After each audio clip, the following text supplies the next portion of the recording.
a 2024 psychological thriller that pushes boundaries but for adults. Graphic content, censored throughout. One morning, Jennifer woke up to find dirt under her fingernails. Confused and unable to explain it, she brushed it off since she was in a rush to meet with the wealthy man she had come to the island with. But when she arrived at his room, he was nowhere to be found. A short while later, he returned, accompanied by several people, including a psychologist. That's when Jennifer learned the rich man was dealing with mental health issues. That night, as usual, the island turned into a party paradise. Everyone was drinking, dancing, and having a wild time. Jennifer and the wealthy man were caught up in the moment, sharing a passionate kiss, until suddenly, her best friend let out a blood-curdling scream. She had just been bitten by a snake. The rich man immediately smashed the snake to death with a wine bottle. Jennifer's friend insisted on going to a hospital, but there wasn't one on the island. Jennifer didn't want to leave, brushing off her friend's concerns that something was seriously off about the place. No one noticed when, later that day, while Jennifer and the rich man were taking photos, her friend started having nosebleeds.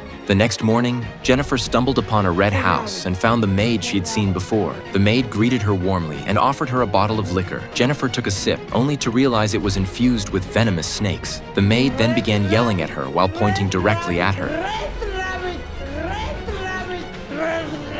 Frightened, Jennifer ran off. The following morning, she woke up to find she too had a nosebleed. Something didn't feel right, but she couldn't pinpoint what. Later, when the girls were applying face masks, someone asked for a lighter. Seeing the yellow lighter suddenly triggered a memory: her best friend. Her friend had vanished days ago, but what truly shocked Jennifer was that the girls around her claimed they didn't even know who her friend was. Jennifer was stunned. They had all spent a full week together on this island. How could they not know her? Jennifer frantically asked another girl nearby, but she also had no idea who the friend was. Jennifer immediately went to find someone, anyone, who could explain what was going on. She ran into the wealthy man's assistant and asked what had happened to the woman staying next door to her. The assistant replied that the room next to hers was just a storage closet. No one had ever stayed there. Jennifer rushed in to see for herself, and sure enough, the room was filled with clutter and supplies. There was no trace of anyone ever living there. Panicking, Jennifer started hitting her own head, convinced she was losing her mind. Maybe her friend never came to the island at all? Suddenly, she accidentally bumped into the mirror, and out fell a hidden dagger. It was the same one another guest had recently reported missing. At that very moment, her romantic rival showed up, and in her hand